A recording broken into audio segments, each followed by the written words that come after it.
All right, well, we're ready for part 2 of our correspondence lesson, and just a really quick review. What we've talked about so far in part 1, I reviewed a little bit with you the structure of a letter, the structure of a memo. And of course, email is really just nothing more than an electronic memo. Of course, you wouldn't have a memo header in the emails, but you certainly would follow all the things I've told you so far about having chunked paragraphs, a minimum of 3 paragraphs. And another issue that is, I think, huge in the business world, and when you're writing to your professors and so forth, make sure you're using proper English. Make sure you punctuate properly, you spell properly, use proper capitalization. If you don't, it reflects very, very poorly on you as a professional. And people read your writing, if there are a lot of errors in it, they're not going to think you're very smart. And I know that sounds harsh, but that's the way it is in the real world. So, moving on to part 2. We talked a little bit about direct plan messages. In part 2, we talked about indirect plan messages, which is the second type of organizational pattern that you have when you're writing letters, memos, emails. In a direct plan message, you're going to have a first paragraph that's called a buffer paragraph. It may only be a couple of sentences, but the buffer paragraph is meant to be a very nice, pleasant, at the very least neutral sounding paragraph. A good way to start an indirect plan message is with a thank you. You can always thank the other person for something, but it's got to be that first paragraph, a pleasant, totally positive start or introduction. Now remember, you're going to be delivering bad news. So the second paragraph, this is where the bad news comes, but it comes in a very specific place. It comes at the end of the second paragraph. At the beginning of the second paragraph, that's where you're going to take an explanatory tone. You're going to explain the situation in a completely positive way. So you're going to be saying what can be done rather than what can't. You often can offer an alternative to what perhaps they want but you can't do. You want to be sure that you avoid the old-fashioned worn-out cliches like, I regret to inform you that. You've probably all heard that. It's not acceptable anymore. But you're explaining the situation in as positive and neutral way, very least neutral way as you can, putting the bad news at the end of the second paragraph. Then your third paragraph is very similar to your first. You're going to have a helpful closing. So there you have the theory. It's a little bit more challenging, of course, to put this into practice. Here's an example of an email that's delivering some bad news. Joe's going to think it's bad news.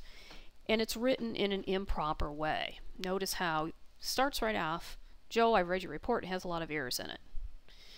And so this is very inappropriate in business. In business, we want to build relationships. It's very important. Relationship building is key in the business world. If you can't get along with people, you're kind of in trouble. I mean, companies don't want people around who aren't team players, who have bad attitudes, who bring negativity into the workplace. Most companies don't want you around if you're going to be like that. And so when you're corresponding in the written form, you've got to be positive. So Joe is getting this bad news message and it's written poorly. Page 3 is especially bad. It says, use your spell checker. Put periods at the end of your sentences. This isn't text messaging. Now notice that all the way through this fairly short email, we've got lots of negative words. Errors is negative. Bad is a negative word. Isn't is a negative word. Furious is a negative word. It's a very poorly written little piece there. Instead, here's an example of that same message with the tone completely changed around, and we've got the 3-paragraph indirect plan. Joe, thank you for sending your report. You really put a lot of effort into this. So this is making Joe feel good. Again, relationship building, relationship building. Second paragraph. When you can, take a look at page 3 because you'll need to edit the graphic. So see, we're saying it, but we're saying it in a very neutral, factual sort of way. Also make sure to check your spelling. So there's that bad news in the second paragraph. Finally, the ending paragraph, because this is due by 4, give me a call if you need help. So it's a much more pleasant approach, and Joe's going to come away feeling much better with this email than he would have with the previous. And I think most of you would agree that the second version is way better for building relationships in the workplace. Now you may be thinking, well, this takes some time and thought. Yes, it does. It does take some time and thought. Why do we do this? Well, we've learned, I think, that negative emotions can hurt your business. I don't know about you, but when I go into a store or a restaurant or someplace and have a bad experience, somebody who's unpleasant or unkind or not very courteous, you know, I don't really want to go back. And it also can lead to bad publicity, and sometimes, as you know, it can make people angry enough that they're going to become violent. So it's very important to keep a positive attitude in the business world.